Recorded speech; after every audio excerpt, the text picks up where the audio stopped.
आवाज महाराष्ट्रामध्ये आपलं पुन्हा एकदा स्वागत. आपण चर्चा करतो आहोत पेरुमल मुरुगन यांच्या अर्थात एका लेखकाच्या मृत्यूविषयी, अभिव्यक्ती स्वातंत्र्याविषयी आणि एकूण या स्वातंत्र्याची जी गळचेपी होते त्याविषयी. लेखकाचा, कलावंतांचा आतला आवाज बंद होतोय का याविषयी आपण बोलतो आहोत. वैजनाथ दुलंगे आता माझ्यासोबत आहेत स्टुडिओमध्ये. वैजनाथ दुलंगे हे प्रख्यात व्यंगचित्रकार आहेत आणि एकूण व्यंगचित्रकार म्हणून या सगळ्या गोष्टींकडे ते कसं बघतात, काय काय सांगाल? सध्या एक विचित्र अशी परिस्थिती आपल्या देशात आहे. आता एक उदाहरण सांगतो की शार्ली हेब्दोवर जे काय झालं, हल्ला झाला वगैरे, पण त्या मासिकाच्या किंवा त्या व्यंगचित्र मासिकाच्या पाठीमागे तिथलं सरकार, तिथली जनता ही सगळी उभी होती. पण आपल्याकडं असं काही होताना दिसत नाही आहे. आपल्याकडे सरकार वगैरे या भानगडीत पडत नाही आहे, समाजही त्या पद्धतीने बघत नाही. आता एक दुसरं एक उदाहरण मी सांगतो. एक व्यंगचित्रावर आपल्याकडं मागे संसदेत गदारोळ झाला होता. एक ते चित्र ज्यांनी काढलं ते हयात होते, ज्यांच्यावर काढलेलं होतं पंडित नेहरू आणि डॉक्टर बाबासाहेब आंबेडकर यांच्यावर ते एक चित्र होतं. गंमत म्हणजे त्या चित्रामध्ये त्या दोन्ही व्यक्तीवर काहीही टीका केलेली नव्हती. आणि दुसरी गोष्ट, त्याच्यात एक वेगळाच मुद्दा त्या चित्रातून मांडलेलं होतं. पण ज्यावेळी ही व्यक्ती जिवंत होती त्यांनी सगळं ते पाहिलेलं होतं, छापलेलं होतं, सगळं बघितलं, पण त्यांना त्यावेळेला काही वाटलं नाही. त्याच्यानंतर कित्येक वर्षांनी संसदेमध्ये ते व्यंगचित्र भावना दुखावणारी अशी ठरली आणि त्याच्यावर प्रचंड गदारोळ झाला. आणि त्याच्यातून काय झालं की सगळ्या चित्रावरच बंदी घालण्यात आली. सगळ्या खासदारांनी एकमताने व्यंगचित्रकलेवर हल्ला केला. तर हे असं होत असताना हे कुठेतरी मला असं वाटतं की थोडंसं त्यांचा पूर्वनियोजित अशा पद्धतीने ते काहीतरी केलं जातं. कारण ज्या वेळेला एखादी गोष्ट येते त्यावेळेला लगेच त्याच्यावर प्रतिक्रिया होते असं फार कमी लक्षात आलेलं आहे.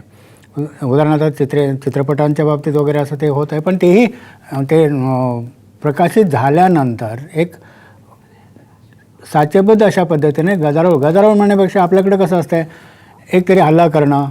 आणि दुसरी गोष्ट म्हणजे आता अगदी बरोबर, संसदीय मार्गांचा वापर केला जात नाही. प्रशांत पवार आपल्यासोबत आहेत. प्रशांत पवार, मला एक सांगा, आता आज ताजी बातमी अशी आहे की सेन्सॉर बोर्डाची पुनर्रचना करण्यात आलेली आहे.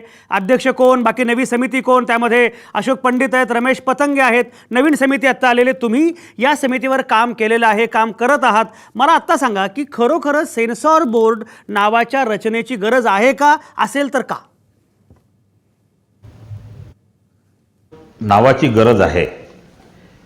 आज जर सेन्सर बोर्ड नसलं तर बिना सेन्सर बोर्डाच्या, जर सेन्सर नाही केलं तरी इतके मोठे या सिनेमांवर हल्ले होतात.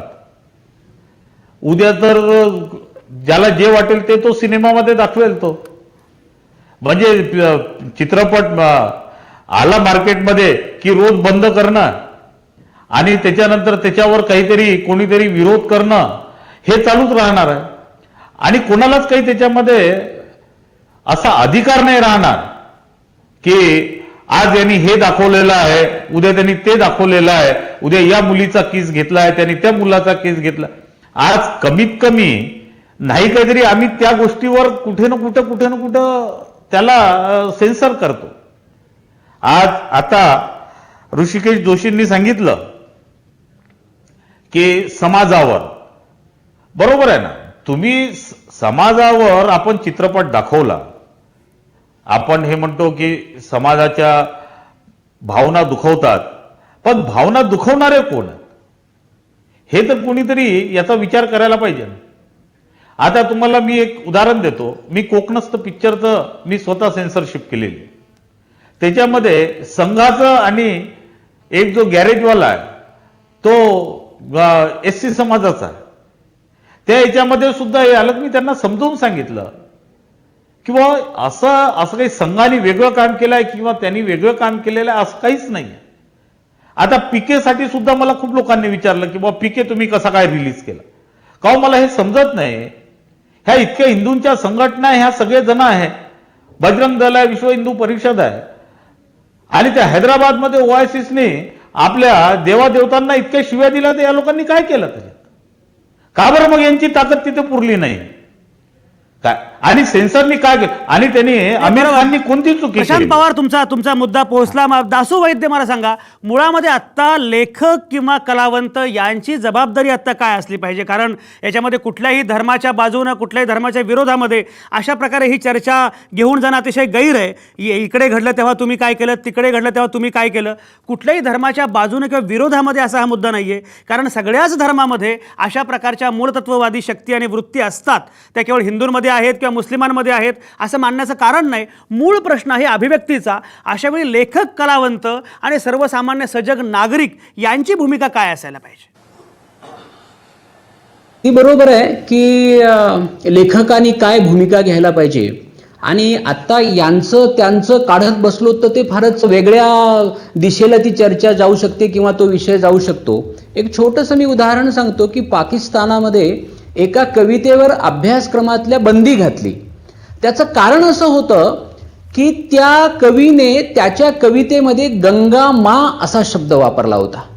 आता स्वाभाविक आहे, भारतातच तो होता, तो जरी मुस्लिम असला समजा तरी त्याची एक भावना माँ अशी आहे गंगेसंदर्भात. पण तिकडच्या त्या सगळ्या रचनेला गंगा माँ ही संकल्पना मान्य नव्हती, म्हणून ती अभ्यासक्रमातून ती कविता वगळण्यात आली. आता आपल्याला हे लांब चाललंय, त्यांच्याकडे चाललंय असं आपण म्हणू शकतो. पण आपण जेव्हा भारतात पाहतो किंवा आपल्या शेजारी पाहतो तेव्हा काय चाललंय, तेव्हा जसा आत्ता उल्लेख केला पवारांनी की त्या पीके सिनेमाचा, तर मी असं म्हणतो की त्याच्यामध्ये ते जे डायलॉग आमिर खान म्हणतो तो प्रसून जोशी नावाच्या एका व्यक्तीने लिहिलेले आहेत. ते आमिर खानने लिहिलेले डायलॉग नाही, तो फक्त नट आहे, म्हणतो आहे. त्यामुळं आपल्याकडे जो विरोध झाला तो सुद्धा त्या गंगामा झालेल्या शब्दापेक्षा वेगळा विरोध नव्हता असं मला वाटतं.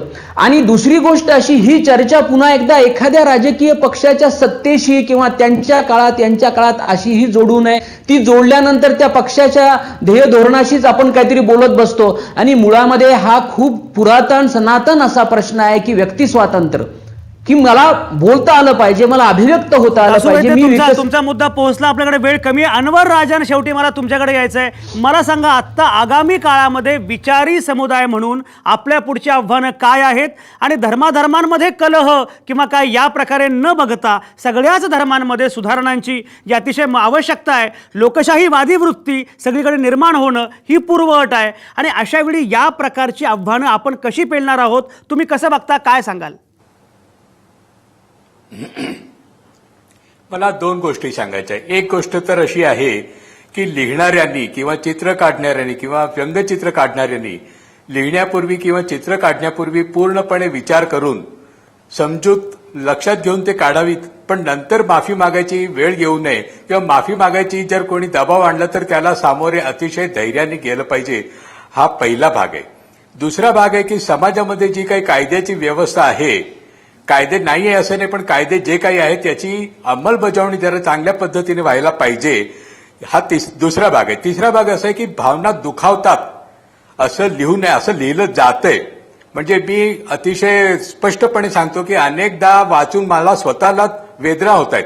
ज्यावेळी मुसलमानांच्यासाठी पाकडे, लांडे असे शब्द पेपरमध्ये लिहिले जातात, अग्रलेखामध्ये आणि बातम्यामध्ये, तर मला स्वतःला वेदना होतात. म्हणजे देशद्रोही जमाव जमला होता, मुसलमानांच्यासाठी देशद्रोही जमाव. तर आम्ही जर मुसलमान आहोत तर देशद्रोही नाही. लांडे आणि पाकडे शब्द आमच्यासाठी वापरणे आम्हाला निश्चितच आवडत नाही. पण असे शब्द वापरल्यानंतर त्यांच्या विरुद्ध आम्ही उभे राहिलो तर आम्हाला न्याय मिळेल हा विश्वास आज सर्वसामान्य लोकांच्या मध्ये नाहीये. तर एका बाजूला भावना दुखावलीच जात नाही हे काही खरं नाही. भावना दुखावणारे काही लोक लिहितात, त्याला पायबंद कसा घालायचा ही जबाबदारी शासनाची आहे. ही जबाबदारी अगदी अनवर राजन, अतिशय महत्वाचा मुद्दा आहे. कायदा सुव्यवस्था, कायद्याचं राज्य आणि सहिष्णुता हा अतिशय महत्वाचा आहे. Let us agree to disagree. आपल्यात मतभेद आहेत, याविषयी आपल्यात एकमत आहे, याला म्हणतात सहिष्णुता. पण आपण गमावून बसत आहोत ही सहिष्णुताच. ज्या देशात एका लेखकाला अशा प्रकारे आत्महत्या करावी लागते, ज्या देशात संस्कृतीचे ठेकेदार ठरवतात इथलं साहित्य कसं असावं, इथला सिनेमा कसा असावा, तिथं धोक्याचं वळण फार दूर नसतं.